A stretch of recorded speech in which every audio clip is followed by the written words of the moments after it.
Dobar dan, dame i gospodo novinari. Dobrodošli na redovnu konferenciju za medije Demokratske stranke u Kruševcu. Tema današnje konferencije je zašto Kruševac nema grejanje. Obratit će vam se Milivoje Jevremović, predsjednik izvršnog odbora Demokratske stranke u Kruševcu. Hvala. Dobar dan, dame i gospodo, poštovani predstavnici medija. Ova konferencija za štampu je malo neobična. Jednostavno, Demokratska stranka je sistematizovala pitanja građana koji svakodnevno dolaze u naš odbor i postavljaju na najrazličitije načine pitanja. Zašto Kruševac nema grejanje? To je tema današnje konferencije. Želim da vas podsjetim, tačno pre godinu dana ovaj odbor nije imao grejanje. Bivši gradonačelnik Miloje Mihajlović i sadašnji predsjednik gradskog odbora je savjetovao građanima, odnosno nama, članovima Demokratske stranke, da treba da se radi gimnastika i fiskultura, da nam prostruji krv. Verovatno očekujem i da će naš gradonačelnik da izađe, pošto Kruševac u dogledno vreme neće da dobije grejanje, iz kojih razloga vidjet ćete kasnije, da savjetuje građanima Kruševca da svi masovno rade gimnastiku.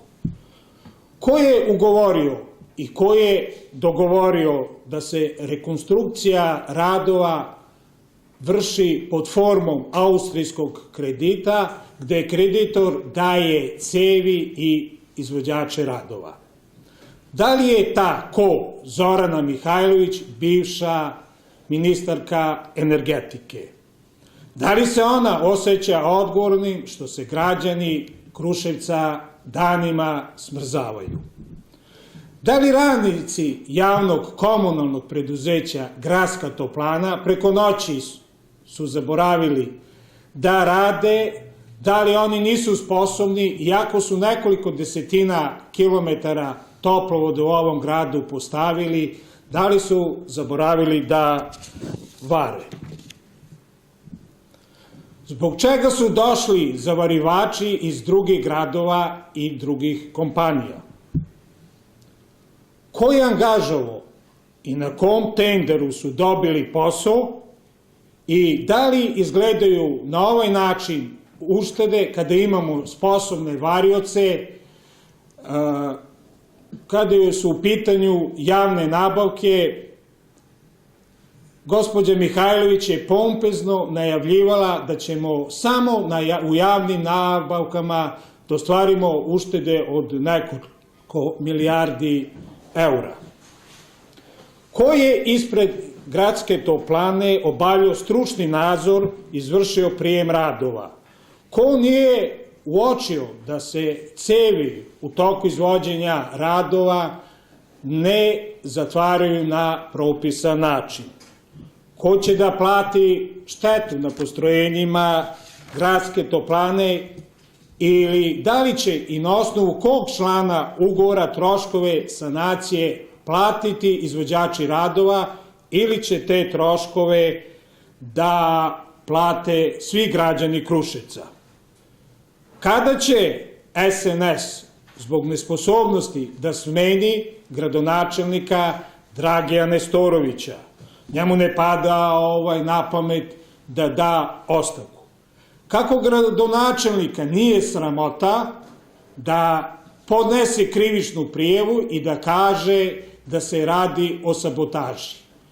Ja bih volio, pošto je gradonačelnik diplomirani mašinski inženjer, da objasni na koji način može kamenje i pesak da se ubace u sistem zatvoreni koji je pod pritiskom između 8 i 10 bara.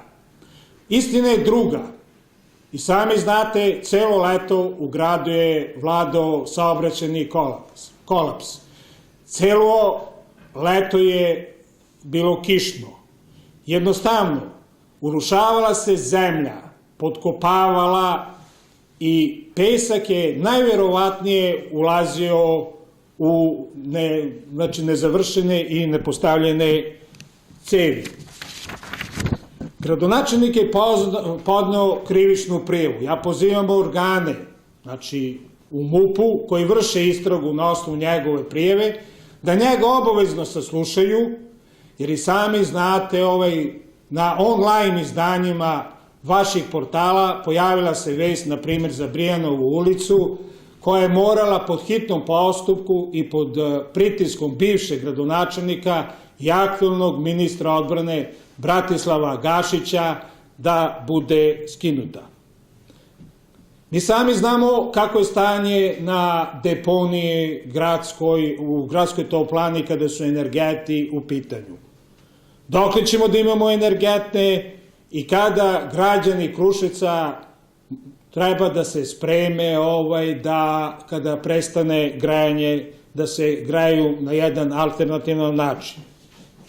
Da li će da se smanje sledeći računi za grejanje, koji su dodatno opteretili i ovako male kućne budžete. Znači, ljudi su bili prinuđeni da uključuju električne peći, da lože drva i ugalj. Kada je Demokratska stranka upravljala ovim gradom, remont je vršila gradska toplana. Poštovao se zakon o javnim nabavkama, ovakvih havarija nije bilo. Takođe je i poštovana struka. Ukoliko gradonačelnik Dragine Storović posle ovakvih događaja sam ne podnese ostavku, odnosno ne smeni najodgovornije iz gradske toplane, bit će sasvim jasno da mu je značajna samo njegova funkcija i plata koju prima kao gradonačelnik od 100.000 dinara. Kako SNS vodio ovaj grad, nama je svima odavno poznato. Nema, znači, ekonomskog razvoja, nema novih radnih mesta, zna se šta su obećavali bivši gradonačelnici Gašić i Nestorović. Verovatno ovo što sada ja pitam je mnogo nepristojno. Međutim, pitao bih sadašnjeg gradonačelnika još nešto nepristojnije. Da li je tačno to da je on potpisao vansudsko poravnjanje od nekoliko miliona dinara, da je jedino on uspeo da naplati zaostale plate, dok radnici 14. oktobra nisu dobili ni dinar. Njega optužuju svi sindikati i svi radnici 14. oktobra. Toliko, to su samo bila pitanja, ja bih mogao i odgovore da dam vezano za ovu temu ili za neku drugu.